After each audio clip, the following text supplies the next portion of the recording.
having everybody. So nice to see all of Leopoldo's grandchildren here, having a party. I mean, this is exactly what he did all the time, you know. Yeah. Don Leopoldo had a party here almost every week.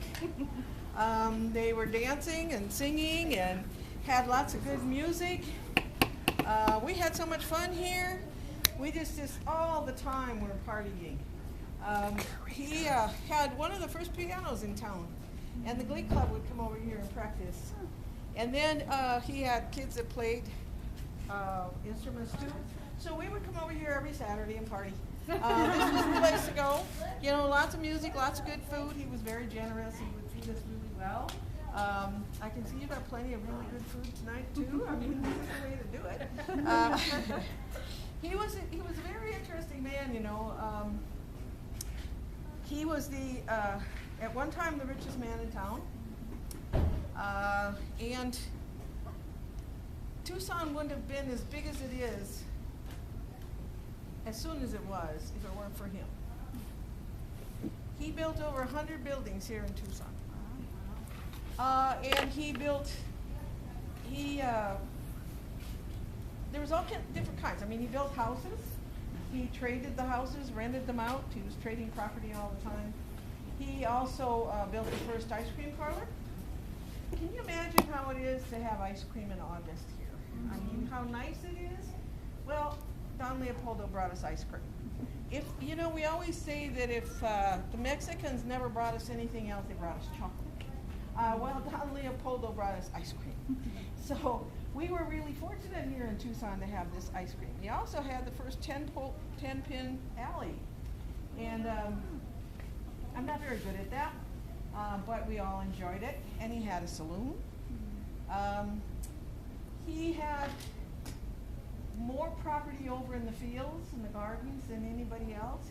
And I always thought it was really interesting about the man because here he was, a rich man, a businessman. He lent out money to people.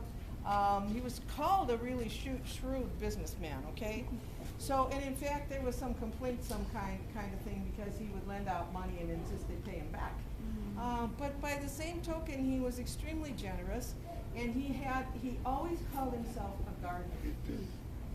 Now, he planted this tree 100 years ago. It was from a cutting from the Mission Gardens. Father Kino brought those big trees over here. This is a beautiful tree. He planted this pomegranate. This pomegranate is one of the few golden pomegranates around. It's a really interesting pomegranate. You see a lot of golden pomegranates, but you don't see them with white seeds.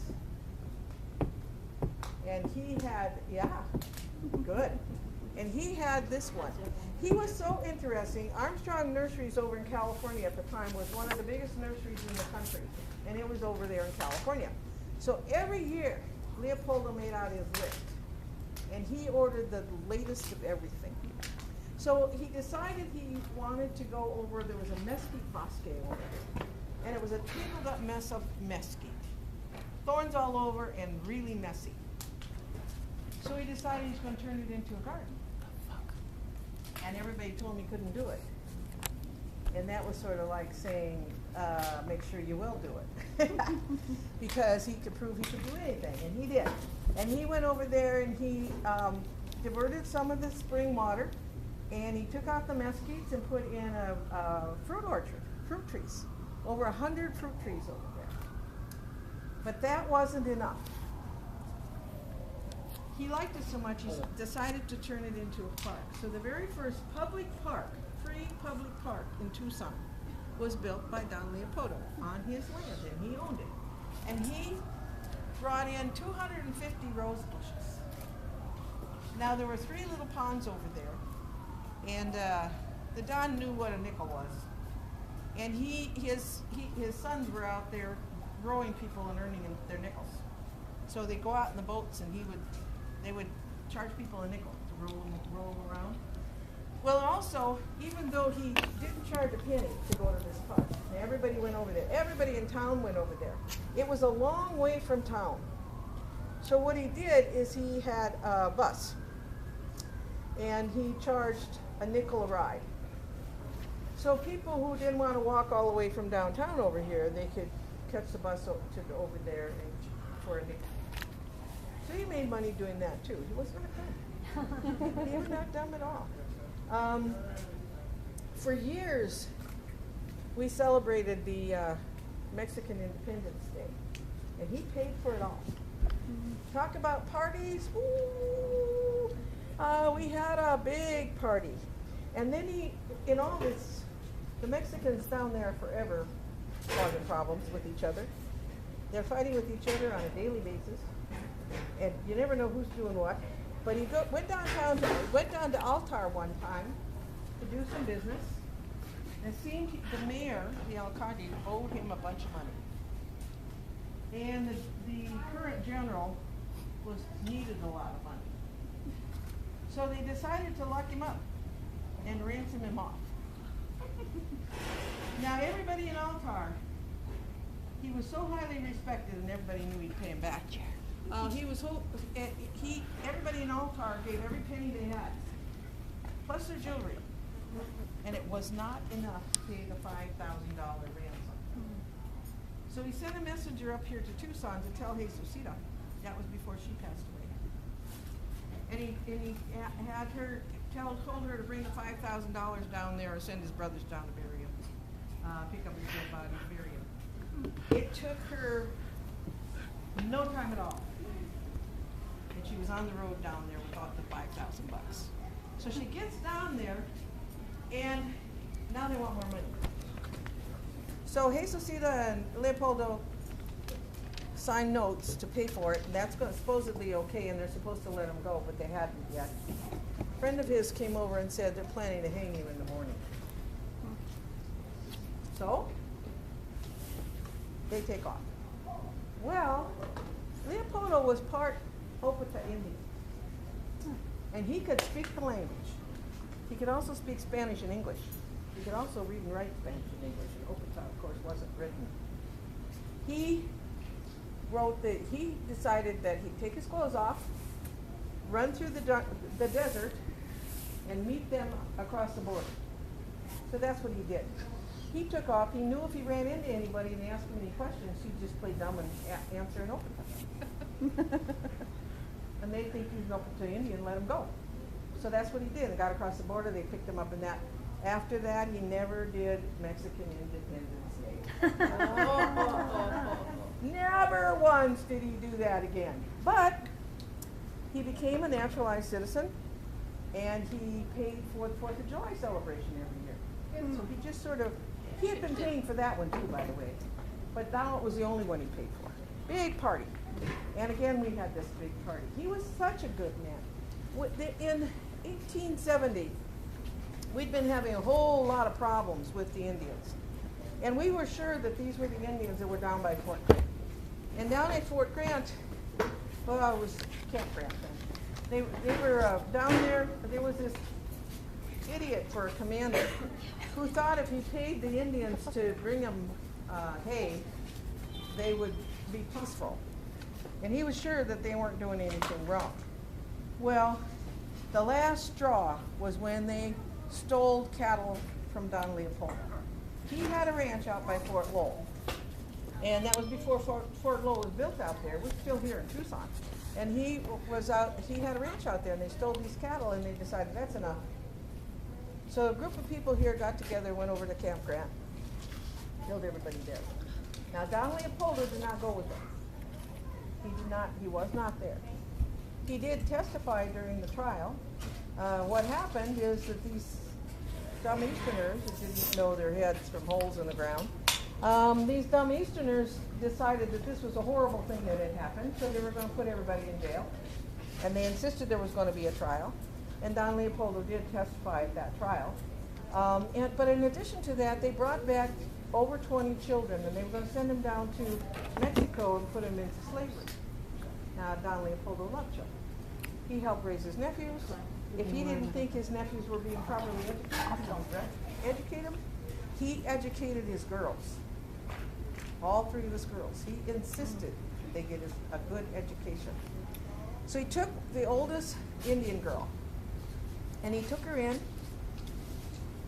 sent her to the convent, took really good care of her, And a year later, the president decided that those kids had to go back to their families. The ones that they had that were here left here in Tucson. Some of them had gone down to Mexico and were as slaves. Couldn't be found anymore, but Don Leopoldo had rescued one of them.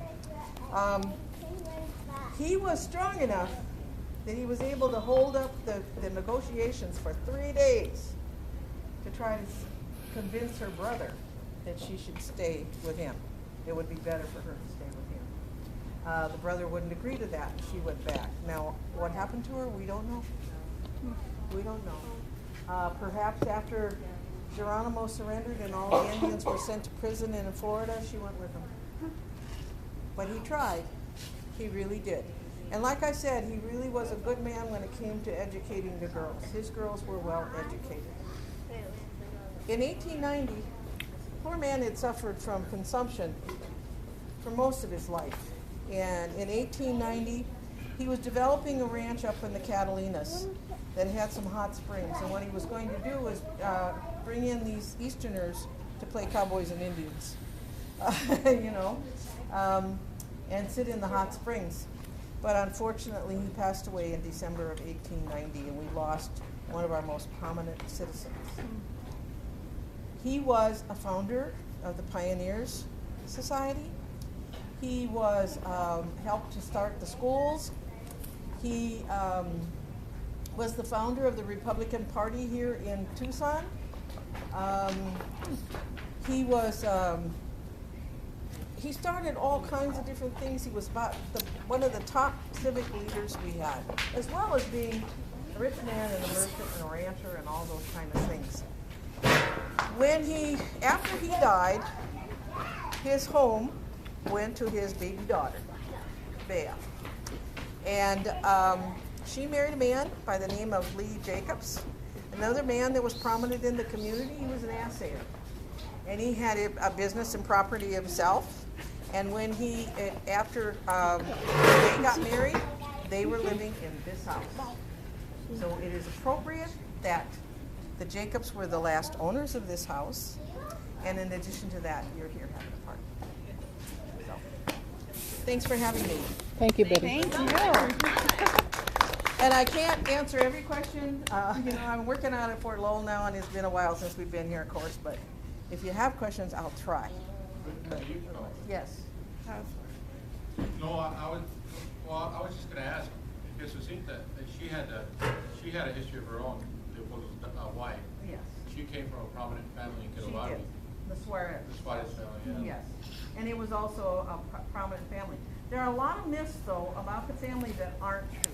And I didn't mention those, and I should tell you those. I'm trying to stay in character as the person that was a friend of theirs and was here. Okay. But, now I'm not in that character anymore. Now I'm Bette. And what it was is that a lot of property was in her name. Really? And there was a myth of that he had put all the property in her name because he was such a gambler. Huh. And he was afraid he was going to lose it all. That is not true. It was the custom in those days for rich men, especially people like Leopoldo who had problems with their health, to put property in the name of their wives and children so when they died, they wouldn't have it taken away from them and probated. Wow. But then Jesucita died before he did. So he had to quickly put all that property back in. There was also a lot of rumors about the fact that he just destroyed her estate. And this house was not a part of that estate, I don't think. Wait a minute, it might have been. I can't remember. At any rate, that's not true either. When the kids grew up, he was the guardian of the kids. And when the kids grew up, the estate had more money in it than, or actually when Leopoldo died, because they weren't all grown up yet, the estate had more money in it, more property in it than when she had died. He had put more money, more property into it. He also was the guardian of Fernando's children, his brothers. And he also had another brother that most everybody doesn't remember because he and his son died, and that was Procopio, who owned a business over here. But he loved to gamble. He ran the Monte table constantly. That was the thing he just loved to do. But if you're running the table, you're not losing. Yes. Did you play 21? Probably. Didn't he own Sabino Canyon at one time also? He owned a ranch in Sabino Canyon. How much of it, that's one of the things they can't find that ranch. And if you go up to Sabino Canyon and you go into the visitor center, you'll see the stuff about it, but they can't find that ranch. He did own a ranch in Sabino Canyon. He's mentioned it. So did Emilio. Emilio's in there. Right. He did too. And everybody mixes the two up. Of course, Emilio owned the one at Tanca Verde. Okay. But he also owned property down on Stone Avenue, and people mixed them up constantly. Oh. And both of them had like 9 kids each, so there was a lot of them floating around, and they mixed them up. But the Leopoldo did own a ranch up there as well as Emilio, but where, we don't know. So. Oh, I've learned more about him in the last 10 minutes than I have my whole life. Thank you. Yeah. Well, I spent many years here, and I love being here, and I She did wrote all the the book. research I could. Oh, Yeah, I wow. wrote that. So did you That's ever such meet a our treasure. great-grandmother, Bette? No. You never met her? No. I never met Letitia. When I wrote that, I finished that just as before Letitia died. Yeah. She was the youngest. And she was the youngest. It's interesting that the house went to the youngest daughter and then the other youngest Yeah, daughter. that is interesting. Yeah, it went to Bea, who was the youngest daughter, and then it went to the youngest daughter again, Letitia. So, Well, I was just saying that, she was born in this little section. I was the of last one to apartment. come home. Oh. Yeah, and I remember sleeping here. Did you sleep here too? Oh. I remember sleeping here. Well, you guys are always with, We were always with our family, because they didn't have parents of their own. We had a bathroom in the back. I do remember the bathroom. That's us telling her. I remember the bathroom in the back and the street in the front. And We there were was like always here on Friday or bar. Saturday Yes, night. I do too. I remember And there was that. all, the blue note. There's a bar or something that was And there was always commotion when that bar closed fight down. or There was always something. police and fights and you name it. Now, do you know much on the Jacob's feed and fuel? That was No. nothing. I've never really had the time to go into doing the Jacobs stuff. Most of the things I have on the Jacobs family was done by somebody else, and that was all I had. I never really had the time to get into to do that. Wow, that's amazing. Yeah. So. How did his family come into money? When Leopoldo. they were here in Tucson? Oh, What did they do prior to? Or how did well, it's a little tricky, and I don't know for sure. But Leopoldo and Jesucita were married in Magdalena. Okay? Leopoldo's mother's name was Martinez. He was illegitimate. Huh. However, he had brothers named Carrillo, and he had cousins named Carrillo. And I'm thinking that it's entirely possible that either he was born before their parents got married, or that he was always acknowledged by his father, Uh-huh. because he was the oldest. And it was, they all knew him. And so I don't know exactly what's going on, but at any rate, when they got married around that time, as far as we know when they got married, the Suarezes weren't too happy about having a half Indian kid marrying their daughter. However, he was at that time an up-and-coming businessman. And he came from Magdalena with a wagon load of freight, and you can make your living with that. And that's how he came here. He came here with that wagon load, sold that, went back for more, and that was it. He came back and stayed permanently. And he was one of the only ones who was doing that, right? No, Or no? no. Okay. I mean, you've got the Samaniegos, yeah, you've got a whole lot of them. Many of them were coming from New Mexico, but there were a lot of Mexican entrepreneurs that came up after the Gadsden Purchase because they knew that that's what was going to happen. So they either came from New Mexico or they came from Sonora, knowing that Tucson was going to be, it already was a prosperous center because of the fact that it was a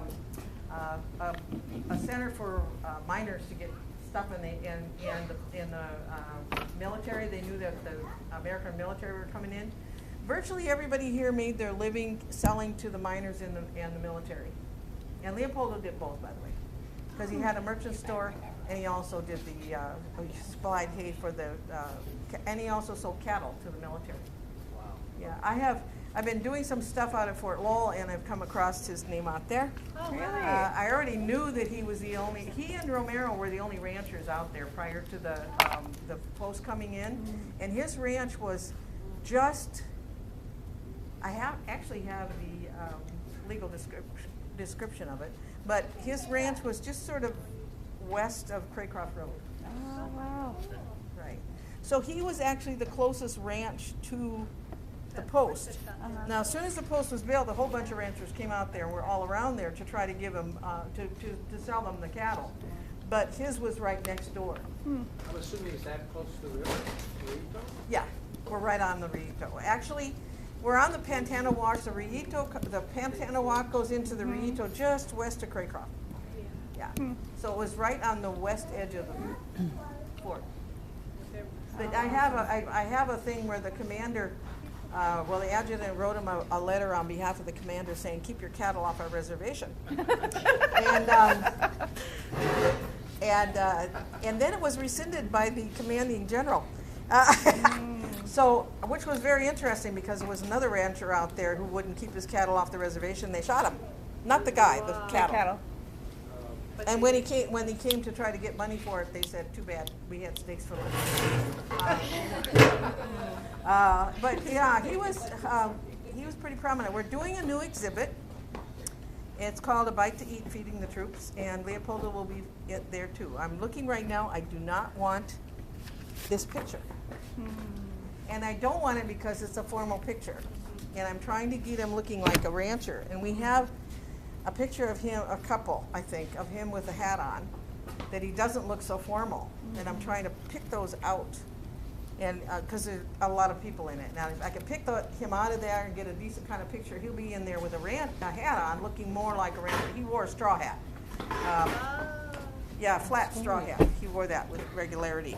And I think I would, try to do that. By the way, he haunts this house. I was just gonna ask you. We have a story, Betty. Ask Lisa. Okay. We just have a There's a lady question. too Yes. that walks around. Yeah, and she's in the mirror. And I have a picture, I have 3 pictures You do? who appeared in Yeah, the haunted in house. the backdrop Yeah. in San Diego house. It's a ghost. She's there. I have her in 3 pictures. Who is she? Do you She know? She has a high dress. Her hair is in a bun, and she's actually looking a brooch. Yeah, and she's looking at a baby. There's 3 of them. They're all different. Yeah, and Would I will tell you my theory about ghosts, and then you can tell me your ghost story. My theory about ghosts is not what most people think. Most people think if something horrible happened, No. then they're going to be there, but I disagree with that. And they think there's ghosts at the cemetery, and I disagree with that. Yeah. And I disagree with them being at a funeral home, because by the time they got to the funeral home or the cemetery, they weren't there anymore. Yeah. But I think they stayed places they loved. Yeah. And Leopoldo is seen in the room with the music box constantly. He's been seen in the parking lot. Okay. He's Really? been seen walking into the door of the That's music so hall. Ask What her. is he wearing? Tell her. A hat. Black hat? Uh-huh. Yeah. Like And he's in a Did in you a see suit him and last collar and yeah, vest. like He Lisa, always tell- dressed formally, except for when he was, even in some of the ranching pictures, he's pretty formally dressed. He wasn't, it's just that this not as quite, he's got the hat on, and I want the hat on. Yeah. So, One of the TCC workers explained to us that Carl. the only time ever he said he had chills, but he said he had parked in the parking lot. It was early in the morning, and he saw like what appeared somebody walking by his truck, and he was busy doing stuff, so he didn't think much about it. And then he thought, well, so early in the morning, so then he decided to get out to see.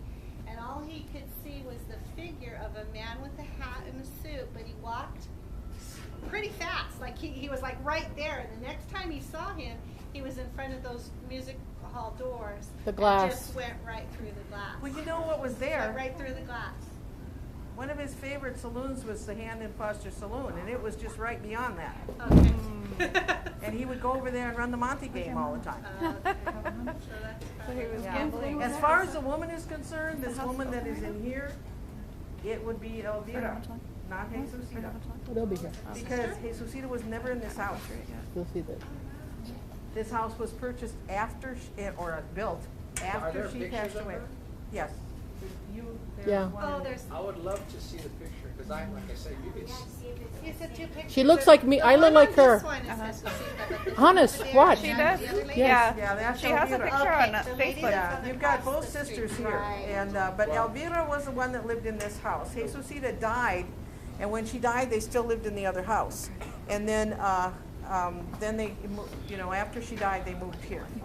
Yeah, so if this house is being haunted, it's going to be Elvira's. It wouldn't be likely Jesusita would come, except for I'm sure she was watching the kids. But well, after my grandma died for over a year, she was right here. All I had to do was turn around and grandma was there. So, but yeah, I don't think it's Jesusita. I think it's Elvira here. And she's in the mirror. She walks down the hallway, scared to leave the daylights out of Julia all the Oh, so time. Julia, you've seen her, huh? Seen her? Yeah, she would see her all the time. I thought she would walk in the. Just this corridor area right here, this little, you could see her in that big mirror right there? That- Heard her more than anything. Really? Yeah, we always heard them. And one time, the strangest thing I heard, well, I heard this with regularity. I would hear little kids talking and giggling. Wow. And then I also heard one time, it looked like somebody was shuffling, it sounded like somebody was shuffling papers, which would be very typical of Leopoldo. I mean, he's a businessman, he's going through the papers. So.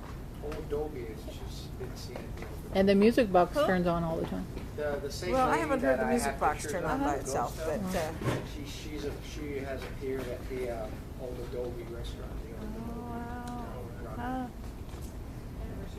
at any rate, they love this place, I'm pretty sure. And it was a place of love and happiness and parties. Nothing bad ever happened here that I know of. There were children born here, and I do know that I would assume that Leopoldo My died father here. and And I would also assume that Elvira died here, because in those days they died at home, and I'm pretty sure they died here. And Elvira died of cancer, he died of TB. So I'm pretty sure that they both died here. Makes sense that they would hang around. They liked it. That's wonderful. Are there any photos of him smiling? Because they're all serious. Oh, in those days they were all like that. And it took a while for them to snap the pictures, so Yeah. nobody smiled for Yeah. pictures those days. It was like this. Yeah, I heard that. I heard it took a long time for the photographer and the Right, city and all the that. dog- Yeah. Until, well, actually, the Brownie camera came out in the 1880s, late 1880s, and then we began to get a lot more pictures. But before that, it was hard. And this portrait is much earlier. Is earlier than that. I mean, obviously, Jesusita died in I have a 1880. few books for you guys. Oh. June, I believe. She This is died on the the birth of website, her last on the child, and birth the page. last child also died. His name was. She lost Mira. 2 children. One was Joaquin. Tell me I don't look like her. Wait, Who was that's named his after her sister. father. And I believe that he was, what's the oldest sister's name? Right? Can you see it? Yeah. Matilda. Matilda. Yeah. I think he was born The after the her, chin. but I'm not The sure. man had it. He was one of the first earlier ones, but she was the first one.